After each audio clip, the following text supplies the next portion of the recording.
What time do you have? Too many. I'm trying to I saw him come in. We're trying to keep everybody down to not more than 2 minutes so the professor has a chance to ask questions. Well, you get up and I'll ask you questions. You're the only one who knows these things. And you have a kind of dignified look about you. The rest of us don't like my look. I love it. I love your tie. This is a very good Oh, English that's shirt. good. Yeah, this is a very good English shirt. What's the right brand? Let's see the I only wear it. This is a good tough call here. It's Prudence. How do you like that? One of these days I'm going to get a kiss from everyone. I saw her driving you Sunday. What the hell? I mean, what is this? We have an old relationship based on a lack of affection. When I look at her, I can't see very old. Oh, there he is. I saw you walk in. Oh, there we are. Okay. Hey, Bobby. It's funny, man. Hi, I'm Prudence Jackson. Hello, hi. Wait, you don't know her father? I mean, her grandfather? Hey, buddy. He was Kenneth McGowan. Oh, sorry. Very good. That's how I know her. He was on the Hollywood Quarterly. My health is terrible. A lot of people had a different kind of approach. They had second thoughts, but it was too late. The unanimous vote swung everybody.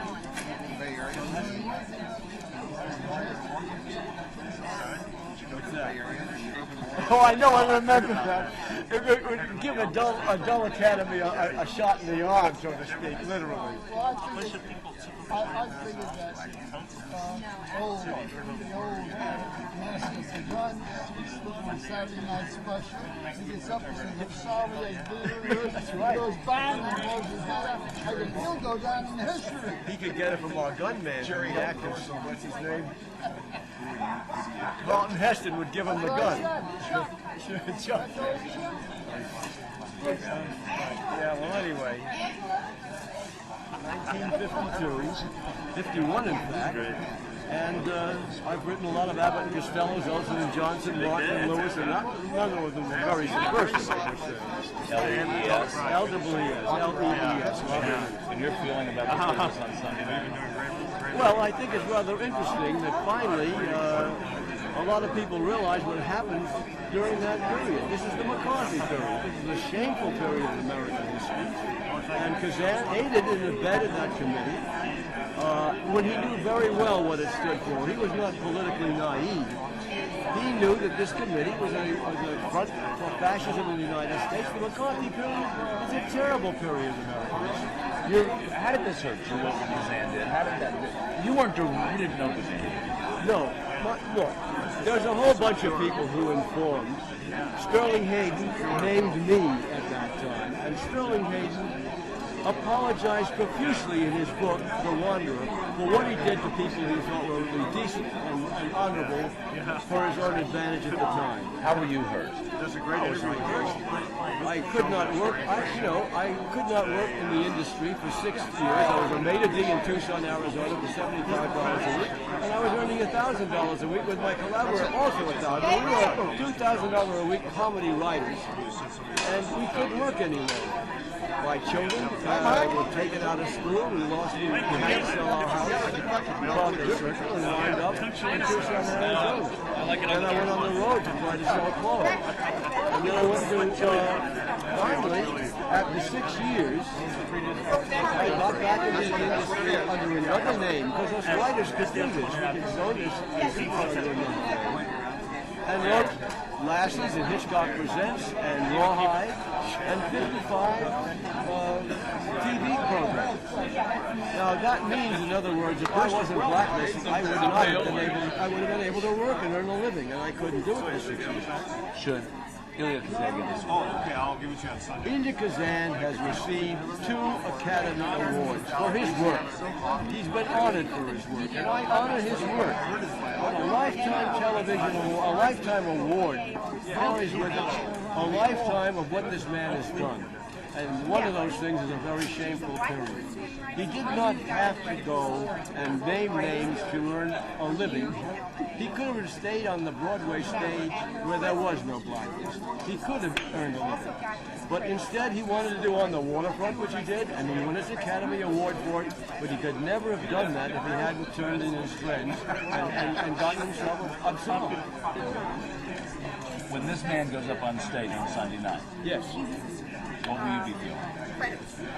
Well, I'll be hoping, I won't be feeling, I will be hoping, one, that this man will realize somehow or other that with all this time and feelings about what's happening and trying to sweep a McCarthy period under the rug, he's going to say, look, I did something that I should not have done. You want him to apologize? I would love him to apologize. I would honor an apology from Kazan. But to celebrate his achievement, and as I say, his achievement involves his lifetime of what? American Film Institute did not give him a Lifetime Achievement Award for the very reason that the Academy is now doing it. And in this very building, 2 years ago, there was a wonderful situation called Hollywood Remembers the Blacklist. We who were blacklisted were honored by the guild presidents of the actors, the writers, even the producers guild, all said we should apologize for what we didn't do at the time of the McCarthy period. They apologized. Now, the Academy does not feel like they should remember the blacklist. They want to sweep it under the rug. Because by doing this for Kazan, this is honoring a man who was part and parcel of aiding and abetting a committee and the McCarthy period and all those things that were so terrible in the times that we were blacklisted. Thank you. Yeah, because I think Real quick, Bobby, I just wanted to ask you, what do you think the Academy will do when he walks up on stage? Do you think most of that crowd is going to applaud? Well, what this has done is divided everybody from what it used to be in the old days, the right and the left. And I think there's going to be people who will stand and cheer vociferously, saying, look at all those lefties, you see, we're not with them. And other people are going to realize what happened with this situation are not going to applaud. They're going to do it like they do with the Republicans with Clinton. They step down. We hope that's going to happen, as Conrad's cartoon showed Oscar sitting on his hands.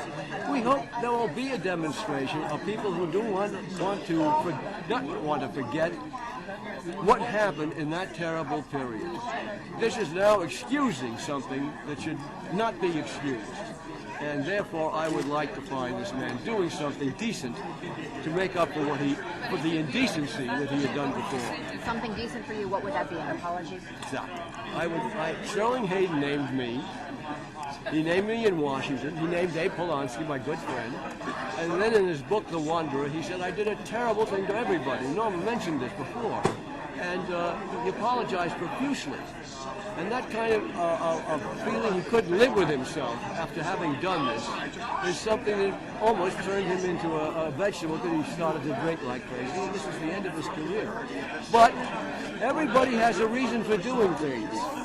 Kazan's reason was being rewarded with a contract for $500,000, and he didn't do this because he didn't like Stalin.